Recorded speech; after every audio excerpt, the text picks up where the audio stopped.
It is an unseasonably warm November day, and Chicagoans are converging upon Grant Park to show support for hometown presidential candidate Barack Obama. It is election day, and America is casting its votes.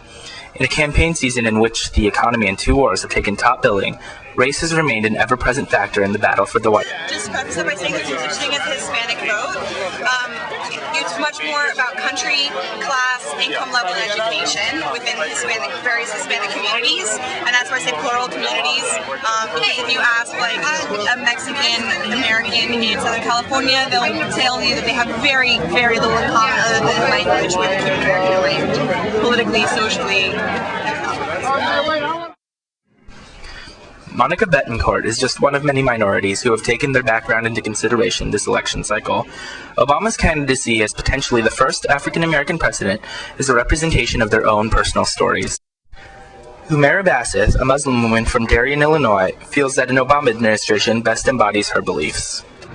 Had to do with being a Muslim American and how I wish that we would have addressed things a little bit more head-on and spoken up, because we're the one minority that is okay to discriminate against nowadays. And I wanted Barack to be the one to voice, to be my voice. With gay and lesbian rights being contended in California, Arizona, Arkansas, and Florida, some of the LGBT community are watching these races closely. Jason Heidemann is one. As a gay man, I think that LGBT people tend to get caught up in the gay marriage issue, but there's so many issues out there that we face, and he shares all of them with us except the marriage issue, which of course he probably does, but won't say so. For Ed and Portia Hall, both African-American and of no relation, Obama's candidacy represents two things: age and race. Well, to all of us it means a lot, but when you're a little older, like I am, it's even more special. Because, you know, we've gone through certain things and had a lot of obstacles that we had to overcome. So it means that the world has changed, the outlook on the world has changed significantly.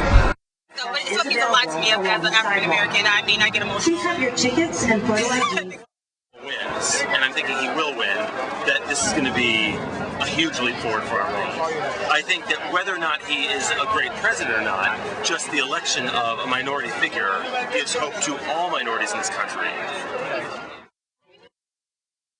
I have a 13-year-old. Okay. And last night my daughter, who's 13, was complaining about how she really didn't want to go. She didn't want to stand in line. What was the point? We're not going to see him. We may not hear him.